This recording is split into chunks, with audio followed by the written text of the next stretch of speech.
វាចាក់ចូលរងាស់ឲ្យវារីងម្សៅសិនមកពេលដែលយើងរងាស់ជើងជ្រូកហ្នឹងអាសាមើលវាផងការពេលកុំឲ្យវាខ្លោច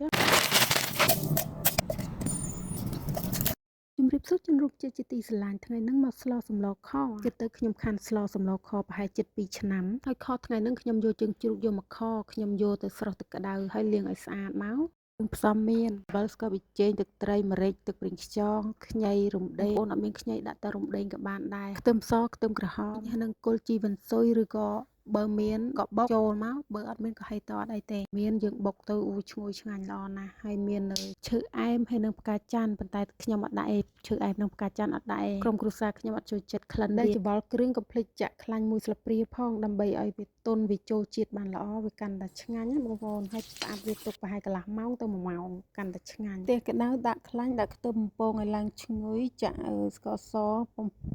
កូរវាឡើងក្រហមកន្លាបហើយយើងចាក់ជើងជ្រូកចូលមករងាស់វាកូរទៅកូរមកទឹកដែលជាប់នឹងត្បាល់ហ្នឹងក៏លែងវាចាក់ចូលរងាស់ឲ្យវារីងម្សៅសិនមក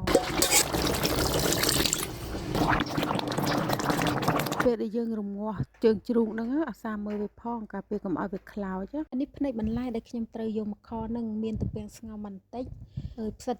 ក្រៀមហ្នឹងខ្ញុំយកទៅស្ងោរប្រហែល10នាទីសិនណាបងប្អូនហើយលាងទឹកចោលឲ្យស្អាតពី3ទឹកមកហើយយើងអត់ស្ងោរធំក្លិនអាក្រក់ណាស់ហើយមានដើមខាត់ណាហើយនឹងផ្កាខាត់ណាព្រោះអីអត់មានបន្លែអីច្រើនទេមាននៅក្នុងទូ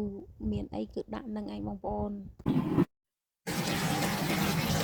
ខពេលដែលយើងរងាស់វាអាសាបើកមើលហើយនឹងអាសាកូរវាការពារកុំឲ្យវាខ្លោចទៅចាប់ហើយវាលែងឆ្ងាញ់លែងអីហើយយើងកូររីងទឹកហើយយើងក៏ចាប់ផ្ដើមដាក់បន្លែចូលមកហើយបន្លែមានត្រពាំងដើមខាត់ណានិងផ្សិតក្រៀមពីកូរច្បល់រៀងចូលសពគ្រឿងបន្តិចហើយយើងក៏ចាប់ផ្ដើម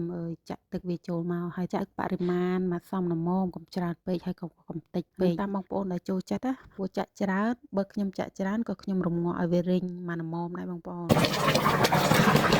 សម្រាប់ជើងជ្រូកនេះខ្ញុំរងាស់ប្រហែល40នាទីទៅ60នាទីបងប្អូនព្រោះអីយើងរងាស់កាន់តែយូរកាន់តែឆ្ងាញ់ខយើងចង់ឲ្យមានរសជាតិឆ្ងាញ់យើងរងាស់វាចោលប្រហែល2ម៉ោងអីបើអ្នកខ្លះគេខពីក្បាលនឹងងាយព្រលឹមឡើងគេកដៅខវាខទុកចឹងបានវាឆ្ងាញ់វាងុំល្អខ្ញុំរងាស់នេះងាស់2ដងហើយប្រហែល60នាទីនឹងឯងបងប្អូនងាស់ដាច់ទឹកម្ដងហើយដាក់ទឹកម្ដងទៀតហើយត្រពាំងនេះផុយមកល្មមប៉ុណ្ណឹងពេលអញ្ចឹងទៅខ្ញុំក៏ចាប់ផ្ដើមភ្លក់